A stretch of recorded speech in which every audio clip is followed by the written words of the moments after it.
Welcome to Full Measure. I'm Sharyl Attkisson.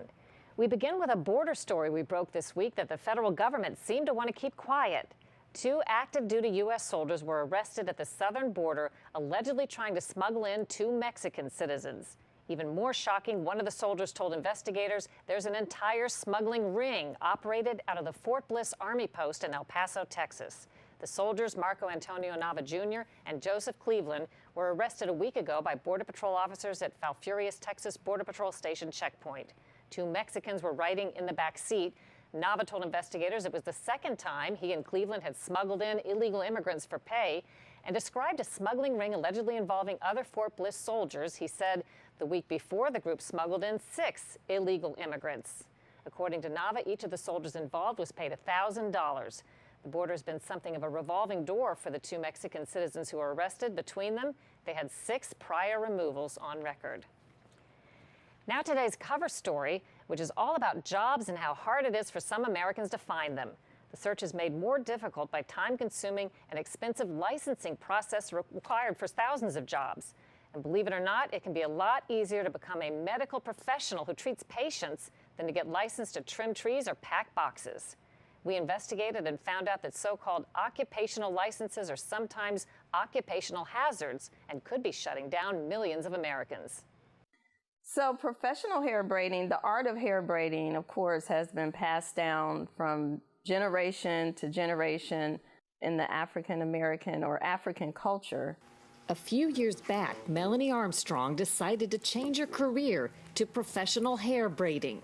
She was stunned to find out what it would take in her home state of Mississippi. I was going to have to go to cosmetology school and get a 1,500-hour cosmetology license. That's right. To braid hair, she would have to go to beauty school for a year and a half. I was going to have to quit my full-time job because I was an assistant director at a boys' home. I also would have had to pay about $10,000 because that's what the curriculum cost at the time. A person can go and become certified as an ambulance driver in that short amount of time, and here the state at the time was requiring someone like myself who just wanted to hair braid to have to go to school for a year and a half. It's estimated millions of Americans are hitting the same brick wall. They want to learn a new job or start a business, only to find arduous regulations standing in the way. The issue here is what's called occupational licensing. And these are regulations in states and local government that require people to get certifications or licenses before getting a certain job. Andy Koenig is with the conservative Freedom Partners Chamber of Commerce and says there's bipartisan concern about over-licensing.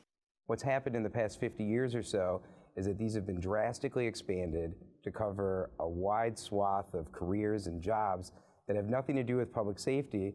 It's had the adverse impact of keeping people who want to get a new job or get a new career out of a marketplace. Today, Koenig says more than 1,000 professions require state or local licenses, from interior decorators to the guy who boxes your deliveries. Who's hurt by this process, in your view? Millions of people, according to recent studies, are now out of the workforce because of these requirements, and it really disproportionately hurts the least advantaged. People who are graduating high school or college and looking for a job, people who lost their job in the recession and are looking to start a new career, become entrepreneurs, veterans returning from Iraq and Afghanistan trying to get back into the workplace. Let's say a military vet returns from a war and wants to kind of hang out a shingle and cut hair. What would that take in a given state? In the state of Nevada, that would take you almost 1,000 days, 890 days of training to become a barber in the state of Nevada. Almost 3 years.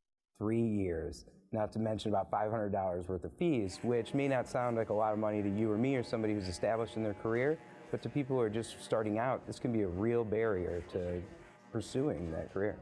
A spokesman for the Professional Beauty Association, which represents salon professionals, told us with the potential to spread diseases or risk of injury to a client, consumers are better served by mandatory licensing.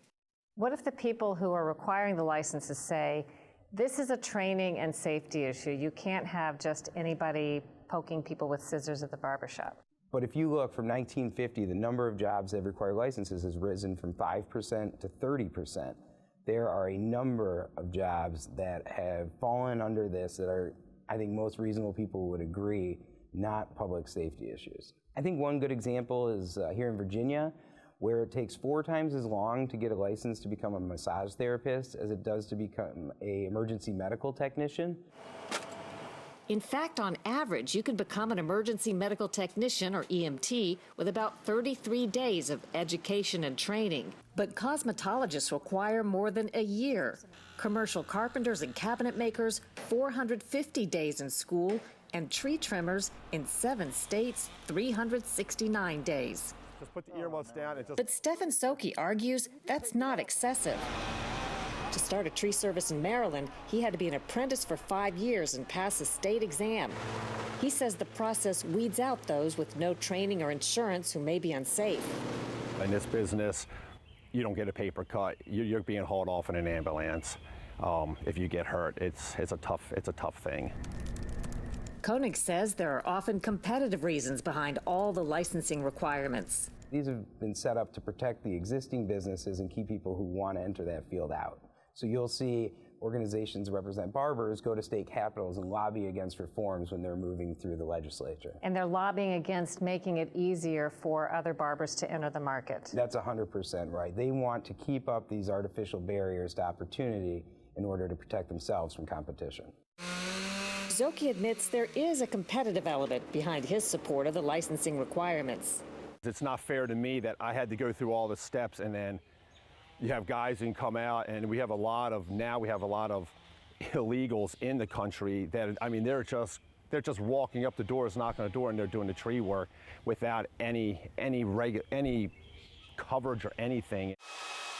Melanie Armstrong tried to take on the tangled bureaucracy standing in the way of her hair braiding.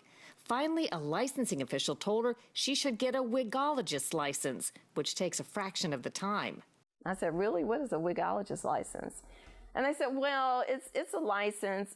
The curriculum involves the application of wigs, the sizing of wigs, the cleaning of wigs, the fitting of wigs. And I'm thinking, okay, well, what does this have to do with me? I don't want to make wigs. Well, they said, well, if you went to a school and got this license, the state would allow you to be able to open a hair braiding salon. So Armstrong, whose aspirations had nothing to do with wigs, went to wig school. Meantime, she contacted a powerful Mississippi State Representative, Steve Holland, and found a sympathetic ear. I said, I thought everybody learned to braid on their front porch from where I'm from, and they do a good job, and I don't see the need for much licensure on that. And that's how we started our story, and thank goodness I was chairman of the committee. The powerful Mississippi State Committee over cosmetology licenses. And it seems Holland had grappled with his own licensing challenges over the years. I am a licensed embalmer and funeral director myself in the trade. I own funeral homes.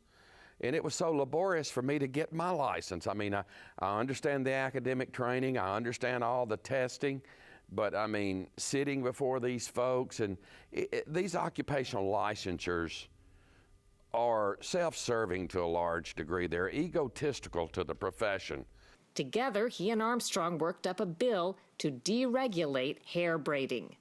I don't think you'll find one death certificate at the Mississippi State Department of Health Vital Statistics Division that said cause of death, hair braiding. But that's when the Beauty Brigade launched a full-force assault. Holland remembers it as one of his finest battles in 30 years in the Mississippi State Legislature. The cosmetologists by the hundreds descended on me and the cosmetology board trying to tell me what I would do, and I finally got my belly full of them, and I stood up in my committee and I said, I'll tell you what what I'm gonna do to you. I'm abolishing the Board of Cosmetology if hair braiding has to be licensed, so y'all can get the hell out of my committee room right now and not come back, because I'm the chair, and that's the way it's gonna be. That was in 2005. Holland says the bill's opponents still remember the Battle of the Braids. I don't think we had a vote against us on the floor of the House. Now, the Senate chairman didn't feel as strongly as I did, and I basically told her to go to hell. You could either have a cosmetology board or you could accept my language, and she accepted it. A happy ending for one profession in one state, but nationwide its estimated licensing restrictions reduced job opportunities by 2.85 million, mostly in low and middle income professions. Veterans and immigrants are among the hardest hit.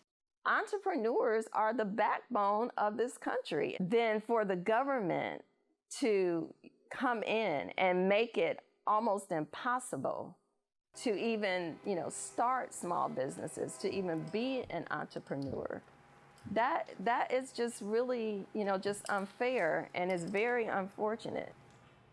Professional barber and beauty groups told us all the training is for safety, and you can be a barber in some states in 11 months. But they are looking for ways, they said, to reduce the time and funding necessary. Ahead on Full Measure, as if hospitals weren't frightening enough, we look at a new cyber threat of hacking the equipment that's supposed to keep you alive.